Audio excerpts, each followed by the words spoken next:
Hi, and welcome back to my favorite crafty things. This is Gina from McGuire, and I'm sharing my favorite products from the year. Today is all about inks. Now, before I get started in the inks, I wanted to clarify a few things. In this video, I am mostly focusing on dye inks and specialty inks. I am not going to talk much about pigment inks in this video.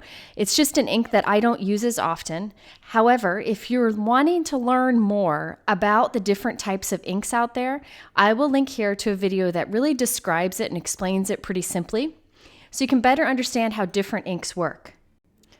Also, the inks that I'm recommending today are ones that have been out for quite some time. There were some inks that came out this year that I'm still working with to decide if I would recommend them or not. I always like to be sure before making a recommendation. So I will be focusing mostly on dye inks with firm felt pads. This is because, from my experience, I find that they hold up for a long time and rarely need re-inking, so I can save money on the re-inkers.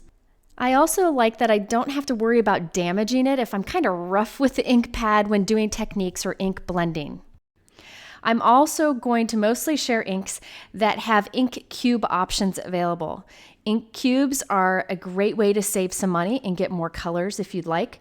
So I wanted to have something that I could recommend that offers both full and ink cube sizes. And keep in mind that the inks that I recommended last year are still ones that I like and I use. I just wanted to show you some newer options also, and I will link to my previous ink videos so you can see all the different options out there that I think are really good quality inks. Now, I do feel it's necessary to talk about my comparison with inks and shoes. Inks are definitely something that is a personal preference, and your experience with each ink will be different depending on who you are. It's kind of like shoes. What one person wants and needs out of a shoe is very different than what another person needs. Some people think those Ugg boots are the most comfortable things in the world. I feel like my feet are drowning in them and can't breathe. So it really just depends on you and what you want. It also depends on the socks you wear or the cardstock that you use. So there are many factors that go into it. So just because I like one doesn't mean it will be right for you, and vice versa. But I have found that if you use high quality stamps, high quality cardstock, these inks will give you great success.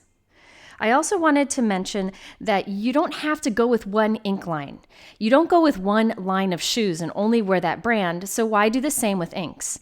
Instead, try out different inks, maybe get a few ink cubes, and see what you like, and then pick colors from different collections. You don't need to stick to one line. Okay, so first in this video, I'm going to talk a little bit about why ink is important and the different things that affect an ink's performance. Then I'm going to talk about colored inks.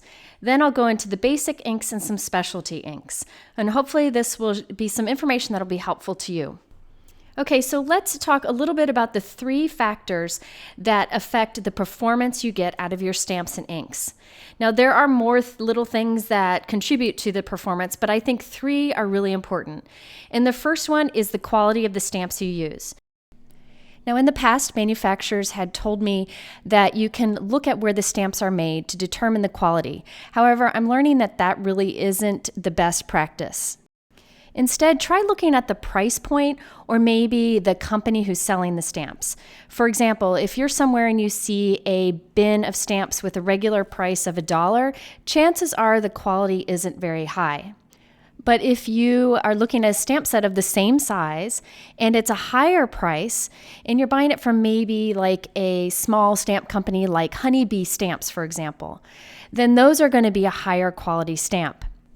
Now, sometimes it is hard to determine the quality, but if you are buying a stamp set, say at a local craft store or like an online store dedicated to crafting, chances are it is a higher quality.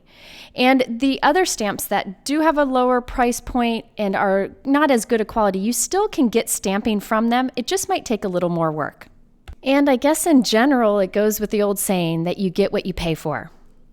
Now, the second thing that really affects how good of a stamped image you get is, of course, the ink. You want to use a higher quality ink, and again, that will often mean that the price of the ink is higher. And I will recommend many inks today that will give great results. Now, the third thing to consider is your paper quality. And I think this is one that we don't consider enough, and I think it makes a huge, huge impact. You want to make sure that you get a really good quality cardstock that's good for stamping. My favorite is Neenah White cardstock. It's called Solar White Classic Crest. It's important that's called that. I like the 110 pound. There are other Neenahs, but they're different. This Neenah that I like, you can usually only get online or in paper stores. You want to consider the quality of your cardstock and that it's good for stamping, because all papers take ink differently. You want one that will give good results. Now, there are some other great white cardstocks out there, most of them, again, available online and in paper stores. But I choose this particular Neenah because it takes stamping good, it takes ink blending good, and I can use it for Copics. And it is very bright white. And of course, the price point is higher, but it will definitely save you when you create better stamped images. I feel like I get better results every time with a good cardstock. I also wanted to share with you some tips on prepping your stamp. There are many ways to prep your stamp. One is to ink it up with VersaMark ink and then wipe it off. Or you can just rub it against your hand like I'm doing here, just to kind of condition the stamp a little bit. You can also ink up the stamp and kind of smoosh and kind of wipe that extra ink off the stamp. You just basically want to give the stamp a little love and attention before you go to do your stamping.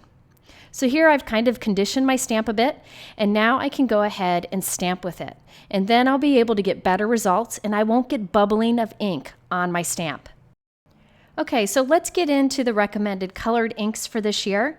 Again, I do still like the inks that I talked about last year, so check out that video. And also, I am focusing on dye inks today. Dye inks absorb into the paper and dry very quickly. They usually smooth and soften given a little bit of time. And I usually reach for dye inks for my everyday stamping. And I think most people are that way.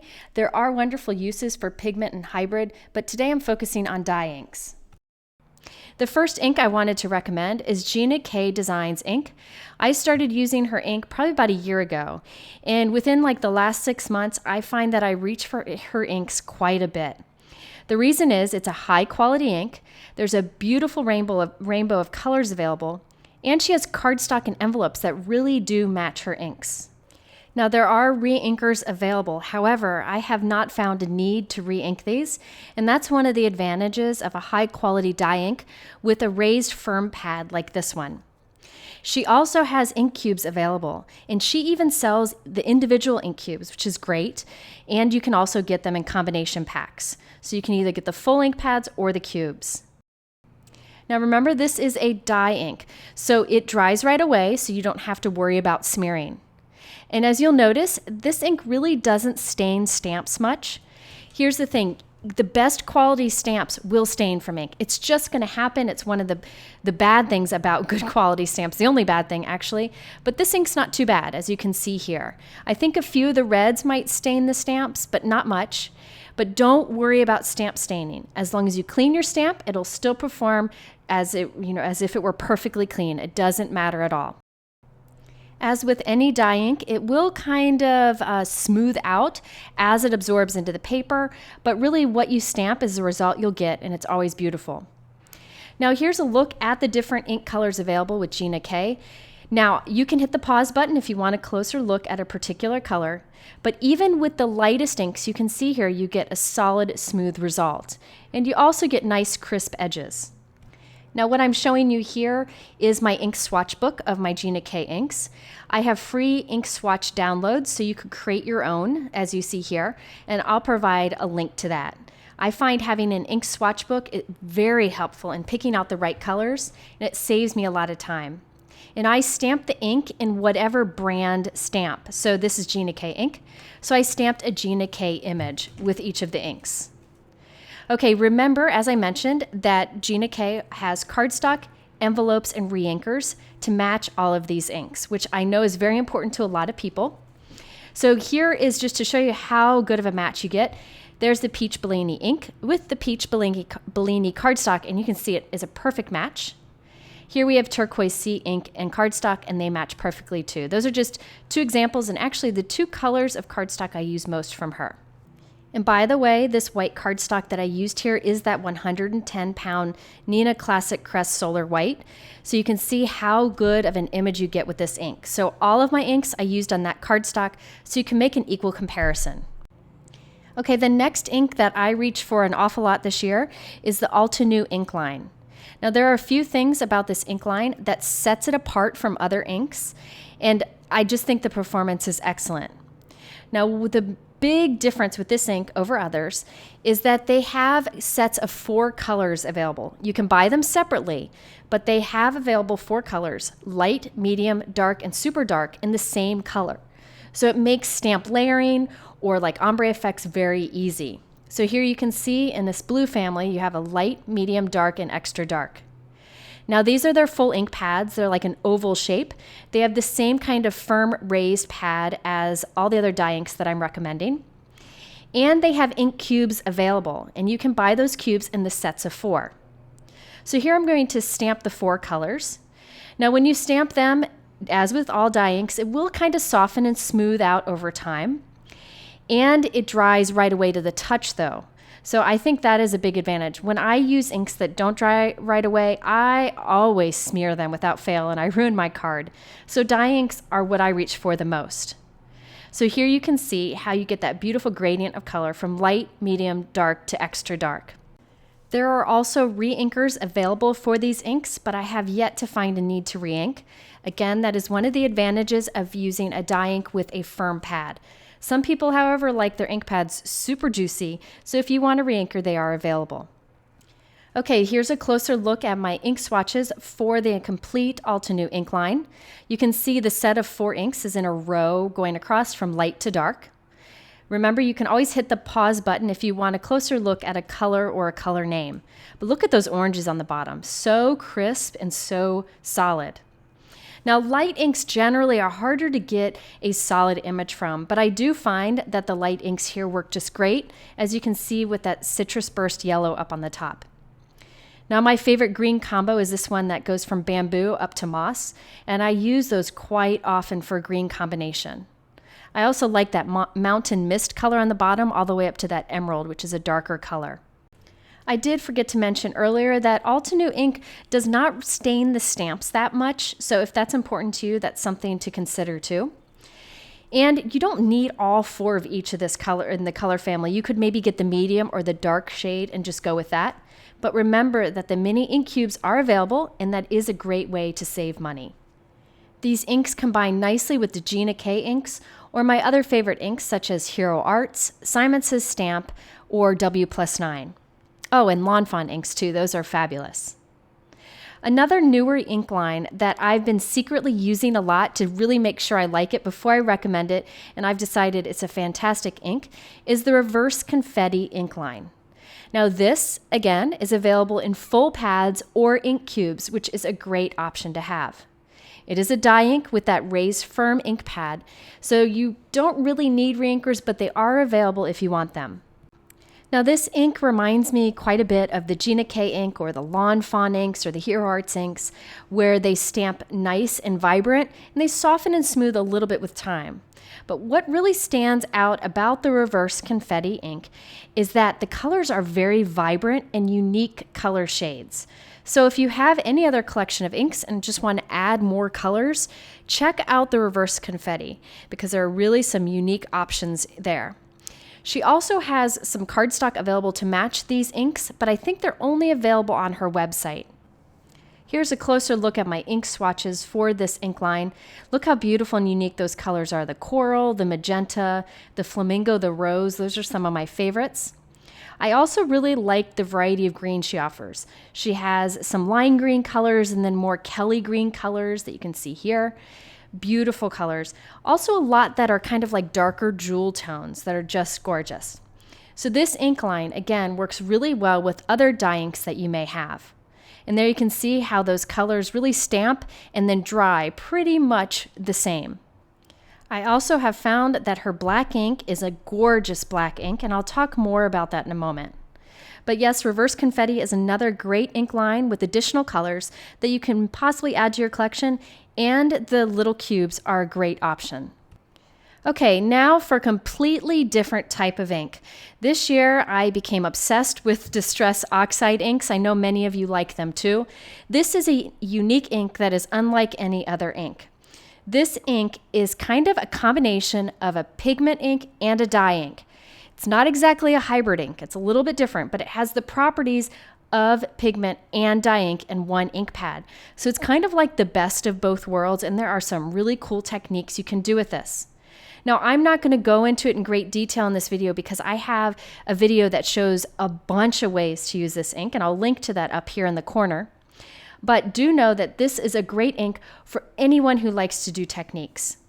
These are only available in the full-size ink pad, and there are reinkers available, which I do recommend getting because of the nature of this ink, you use a lot of it when you do techniques. So I like to have the reinkers so I can keep my ink pad nice and juicy. When you do reink your ink pad, make sure you shake the living daylights out of the reinker before adding it to the pad. Now, the nice thing about this ink is it gives solid results for stamping, which I like, and it gives like this kind of chalky look when it dries that is just gorgeous.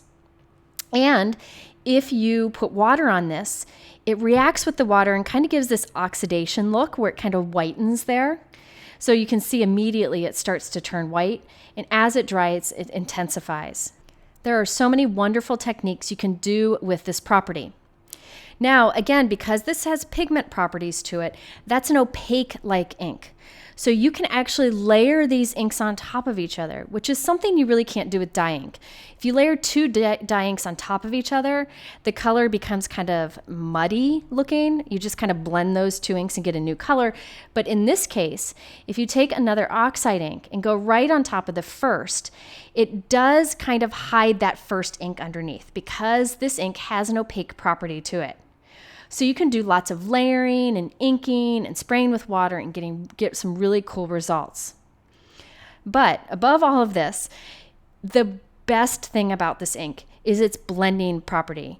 This ink blends better than any other ink that I've tried. And the reason it blends so well, Lila likes this ink too.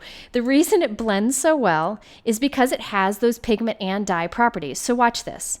Even if you go in with your inking tool and you get this harsh line, see, watch how I just go down and see those harsh lines? No worries. If you keep going, you can blend that out without any effort. See how easy that blends on? I don't know another ink that works that well. Pigment inks do blend nicely, but they take forever to dry. Dye inks do blend, but takes a little more work. This ink is effortless, and watch this. You can go on and blend two colors by overlapping them, no problem at all. So if you want an ink that offers beautiful blending, this is by far your best option. And again, you can stamp this on dark colored cardstocks because it is a slightly opaque ink, not translucent like typical dye inks. So here's a look at the colors. You can see kind of the chalky finish that you get to it, that oxidized look that you get. They're just gorgeous, and they are so much fun to play with. And I got to tell you, I feel like they've kind of re-energized me with stamping. That one that's not labeled there in blue is the Salty Ocean. You can see the beautiful colors that you get here. I also have the black soot on the other side that I didn't label yet, but that's the black there. And that black is just beautiful, inked on a background with an image stamped in water on it. So again, I'll link to videos talking about how to use these, but what a fantastic ink line. Okay, so the next ink that I always recommend is the traditional Distress ink line. Now, the inks I just talked about were Distress Oxide inks, which came out this year. But this is the traditional Distress ink line that came out a few years ago, and they are just a fantastic ink to have in your collection for techniques. I really like playing with these, especially kind of watercolor techniques. Now, a nice thing about Distress inks is they are available in the full-size pad and the cubes. So you can buy the cubes in sets, or I believe they're available individually now. So you can kind of try them out and see how they work for you. Now, I use the full-size pad in my videos because that's what I started out with, but then they came out with the minis. I would recommend, if you're starting out with this ink, just getting the minis and the reinkers to go with it. Now, this is a unique dye ink that reacts with water, and it does blend quite nicely, as you can see here. I do find the Oxide inks blend better, but these are fun to use also. They also react with water, but a little bit differently than the Oxide ink because this doesn't have that pigment property to it. Now, if you blend two colors here, you will get a new color, not like a layering of color, because there is not that opaque property to these that you get with the Oxide inks. So the Distress Oxide and the traditional Distress inks are very different. Now, my favorite thing to do with Distress ink is to mix it with water to do watercolor looks. I'm not great with watercolor, but I can do things with ink and water because I can control it a little bit better. There are countless number of techniques that are great for Distress ink. Be sure to do a little search on my YouTube channel because I have so many videos showing that. But this ink is definitely a technique card maker's dream, so it's definitely one to consider. And again, you want to get the reinkers for this line. These type of inks, you go through the ink quickly, so you do want a reinker, but there are many techniques you can do with the reinker alone. Okay, now that we've covered colored ink, let's talk about black inks. And I have a more in-depth video about black inks coming out soon, but I just wanted to go over the basics in today's video. And one of them may surprise you because I haven't shown it in a video before, but I've been using it kind of behind the scenes to test it out, and I love the results. I recommend a different black ink for different situations because I have yet to find a super dark, crisp black ink that works for everything. So I go for the best one for different uses. So let's start with basic black stamping first. This is when I want to stamp a sentiment or do stamping with colored pencils or do stamping with markers or watercolor. Basically anything but Copic markers you can use this black ink for. And this is the Hero Arts Black Dye Ink. This dries very quickly, it gives crisp results, and boy does this ink pad last forever. I've been using the same ink pads for many years now, never had a problem with this ink. It is a fantastic, crisp, dark black ink. So again, I use this for everything but Copic coloring. Another black ink that I've been using lately behind the scenes that I'm going to start using in videos more is the Reverse Confetti Midnight Black. This is also a very dark black ink that gives crisp results. Here I'm going to stamp a more solid image. This is the Hero Arts here on the left. And then the one on the right is the Reverse Confetti, and you can see the beautiful results. These are both dye inks, so they dry very quickly and absorb into the paper, so you don't need to worry about heat setting. So if you're doing just basic black stamping, I would recommend trying either of these inks, and they are available in mini pads. Okay, the other black ink, and I know a lot of people like this one, is the VersaFine Onyx Black Ink. This is actually a fast-drying pigment ink. So it gives probably the blackest result of any ink that you can find, probably the most crisp. However, that ink pad lid usually comes stuck to the ink pad. It's like a hinged lid, and that drives me crazy. I just fumble with it. So I actually broke the lid off of my ink pad, and I find that's much better. Also, keep in mind, this is a pigment ink. So even though it's fast drying, it will smudge or smear if you touch it right away. So I do recommend either clear embossing it or heat setting it, because if you're like me, you'll get this ink everywhere. So it is, to me, a messier ink, but the results are beautiful. And if you want a black heat embossed image, this is the ink for you. Just stamp this, add clear embossing powder, and you'll get amazing results. So I use this one usually for sentiments. You can use it for colored pencils and watercolor once it's dry, or you can heat emboss it. Now, if I'm going to do any Copic coloring, the black ink that I like is the Hero Arts Intense Black Ink. I believe the Simon Says Stamp Intense Black Ink is very similar. This gives the darkest of results out of any of the Copic friendly inks I've ever tried. There it is in comparison to the black dye ink. You can see it's very close. But be careful when you're using Copic markers, you need to use a Copic friendly ink. And I tried out a ton, and this is the one that I feel gives the most crisp results and the darkest results. So that's one I use with Copics. So these are the basic black inks that I use day to day. But one thing I do recommend is if you're going to color up against any of these black stamped images, always heat set the image first, just to make sure it's completely dry so that you don't have any kind of bleeding. I think it's just a good practice to get into, and I think it gives better results. Okay, there are a few other must-have inks that I want to recommend to you. These are just ones that are great for a variety of uses. The first, of course, is VersaMark ink.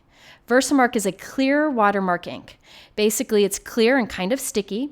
So after you stamp it, it stays wet so you can add embossing powder to it. It's great for heat embossing, which I'll talk about in this series in the future.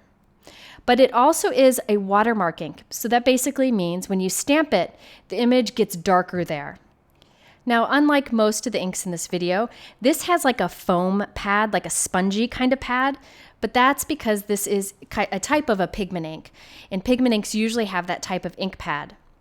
Now, over time, your ink pad will probably get dirty just from, things that it picks up on the table or whatever, but it will still work fine. Now, there are reinkers available for this. However, I usually don't do reinkers with VersaMark. After a few years, my VersaMark ink pad usually gets pretty dirty, and I just replace it. And there are cubes available in the VersaMark ink. But this ink is one that I recommend even to beginners. It's definitely a must-have. Now, another ink that people ask about a lot is white ink. So there are two different white inks that I like. The first one is the Hero Arts Unicorn White Pigment Ink. This is a pigment ink, so it is opaque. It sits kind of on top of the paper. That's what pigment inks do, so that it doesn't show the color through, the color of the paper. So here I'm stamping with the white pigment ink on a blue paper, and you can see I get a white image. It's not perfectly crisp white. If you want a solid crisp white image, I recommend white heat embossing. But this is definitely the white pigment ink that I would recommend the most. It gives the best results. And again, you want to heat set that because it is a pigment ink.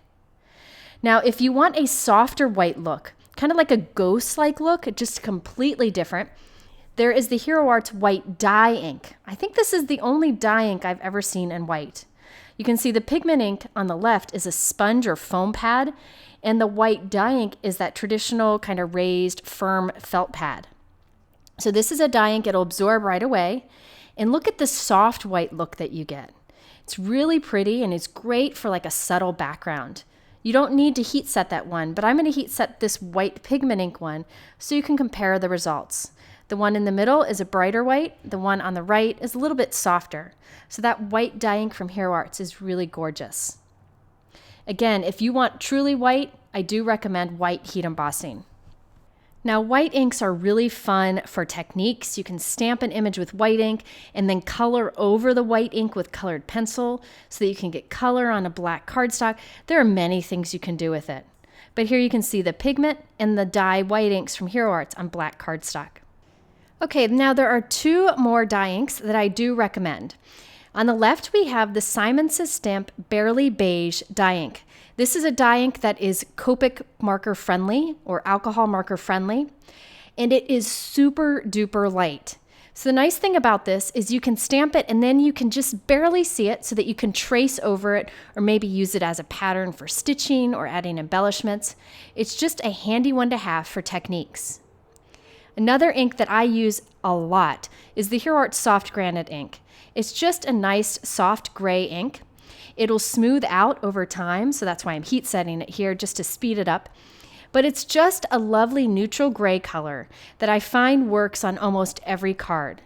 So if you're looking for basic gray, that is a really good one. I've used it for many, many years. So those are two other dye inks that I think are just really good must-haves. Okay, so those are the inks that I would recommend this year. Again, remember, everybody stamps differently, so you get different results. But do consider also the quality of your stamps and your cardstock. Now, the nice thing about the inks I recommended today is most of them are available at multiple stores, not just one. So I will link to those sources below in the YouTube description. But be sure to go over to my blog for more information, some discount codes, a giveaway, and so on and so forth. I hope you'll come back and check out the rest of my favorite crafty things series, which will be popping up here and there over the next few weeks. And last but not least, in the middle are two other ink videos that might be helpful in explaining the different types. Thanks for spending time with me, and we'll see you again soon.